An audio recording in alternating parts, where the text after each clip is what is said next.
வணக்கம். ஒரு பெரிய நிறுவனம் இன்னொரு பெரிய நிறுவனத்தை வேலைய விட்டு நீக்கிட்டதா ஒரு தலைப்புச் செய்தி வருதுன்னு வச்சுக்கோங்களேன். அப்போ என்னாகும்? வாங்க, இன்னைக்கு நாம மார்க்ஸ் அண்ட் ஸ்பென்சர், டிசிஎஸ் இவங்கள பத்தின ஒரு பரபரப்பான தலைப்புச் செய்தியை எடுத்து அதுக்குள்ள உண்மையில என்னதான் இருக்குன்னு அலசி ஆராய போறோம். இந்த மொத்த கதைக்குமே ஆரம்ப புள்ளி எது தெரியுமா? அக்டோபர் 26, 2025ல இங்கிலாந்தோட தி டெலிகிராஃப் பத்திரிக்கையில வந்த இந்த ஒரு ஹெட்லைன் தான். இது பிசினஸ் உலகத்துல ஒரு பெரிய புயலையே கலப்புச்சு. எம்என்எஸ் 300 மில்லியன் சைபர் தாக்குதல் தோல்விகளால் இந்திய அவுட்சோர்சரை வெளியேற்றுகிறது. இந்த ஹெட்லைன் ஒரு பெரிய தப்பு நடந்திருக்கு, அதனால ஒரு நிறுவனம் தண்டிக்கப்பட்டிருக்குன்னு ரொம்ப அப்பட்டமா காட்டுது.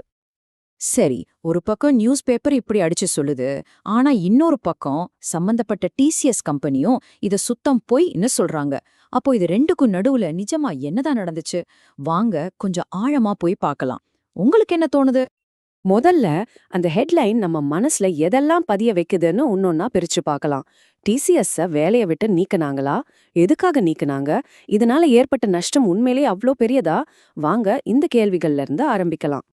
இங்க பாருங்க, இந்த 3 விஷயமும் அந்த ஹெட்லைன்ல இருந்து ரொம்ப தெளிவா தெரியுது. 1, டிசிஎஸ் வேலைய விட்டு தூக்கிட்டாங்க. 2, அதுக்கு காரணம் ஒரு சைபர் அட்டாக்ல ஏற்பட்ட தோல்வி. 3, இதனால அவங்களுக்கு ஒரு பெரிய நஷ்டம். இதுதான் அந்த நியூஸோட மொத்த சாராம்சமே. யோசிச்சு பாருங்க, ஒரு உலகளாவிய டெக் கம்பெனியோட பேருக்கு இது எவ்வளவு பெரிய டேமேஜ். இப்படி ஒரு ஷாக்கிங்கான குற்றச்சாட்டு வந்ததும் டிசிஎஸும் சும்மா இல்ல. அவங்க தரப்பு நியாயத்தை ஒரு அதிகாரப்பூர்வ அறிக்கையா வெளியிட்டாங்க. சொல்லப்போனா அந்த அறிக்கை தான் இந்த மொத்த கதைக்குமே ஒரு புது ட்விஸ்ட் கொடுத்துச்சு. அவங்களோட ஸ்டேட்மெண்ட் இப்படிதான் ஆரம்பிக்கிறாங்க. வரியிலே அந்த நியூஸ் பேப்பர் ரிப்போர்ட் தப்பானது, அதுல நிறைய உண்மைக்கு புறம்பான விஷயங்கள் இருக்குன்னு ரொம்ப ஸ்ட்ராங்கா நேரடியா சொல்றாங்க. இது ஒரு தயக்கமே இல்லாத மறுப்பு. இப்ப வாங்க விஷயத்தோட மைய புள்ளிக்கு வருவோம். பேப்பர் என்ன சொல்லுது? ஏப்ரல் மாசம் ஒரு சைபர் அட்டாக் நடந்துச்சு, அதனால தான் கான்ட்ராக்ட கேன்சல் பண்ணாங்கன்னு சொல்லுது. ஆனா டிசிஎஸ் என்ன சொல்றாங்க? அட, அந்த சைபர் அட்டாக் நடக்கறதுக்கு ரொம்ப நாளைக்கு முன்னாடியே அந்த கான்ட்ராக்ட் பத்தின முடிவு எடுக்கப்பட்டுடுச்சுன்னு சொல்றாங்க. அப்போ இது ரெண்டுக்கும் எந்த சம்பந்தமும் இல்லைங்கிறது தான் அவங்களோட வாதம். டிசிஎஸோட வாதத்துல ரொம்ப முக்கியமான ஆதாரம் எதுன்னா, இந்த சம்பவங்கள் நடந்த டைம் லைன் தான். எது எப்ப நடந்துச்சுன்னு சரியா புரிஞ்சுக்கிட்டாலே இந்த முழு பிரச்சனைக்கும் ஒரு தெளிவு கிடைச்சிடும்.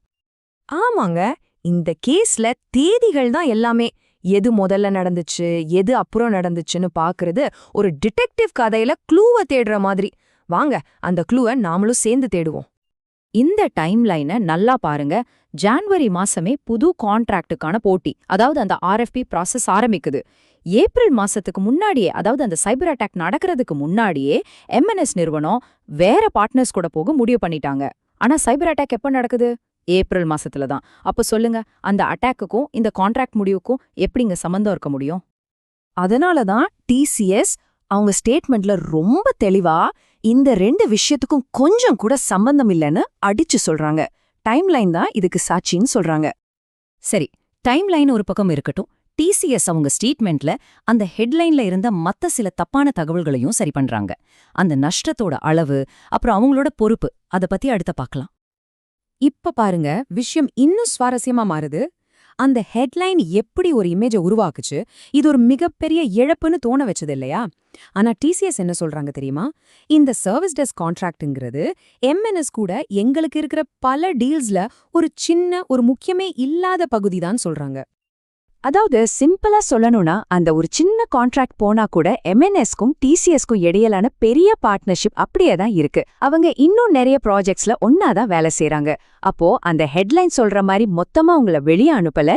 இது அவங்க உறவுல ஒரு சின்ன துண்டு தான். இதுதாங்க இந்த மொத்த விளக்கத்திலயுமே ஒரு பெரிய ட்விஸ்ட், ஒரு ஷாக்கிங்கான தகவல்னு கூட சொல்லலாம். ஹெட்லைன் என்ன சொல்லுச்சு? சைபர் தாக்குதல் தோல்விகளால டிசிஎஸ் நீக்கினாங்கன்னு சொல்லுச்சு. ஆனா டிசிஎஸ் என்ன சொல்றாங்க? ஐயா, நாங்க எம்என்எஸ் கம்பெனிக்கு சைபர் செக்யூரிட்டி சர்வீஸே கொடுக்கலையே, அந்த வேலையை செய்யறதே வேற ஒரு கம்பெனின்னு சொல்றாங்க. இது அந்த குற்றச்சாட்டோட ஆணி வேறையே ஆட்டி பாக்குது இல்லையா?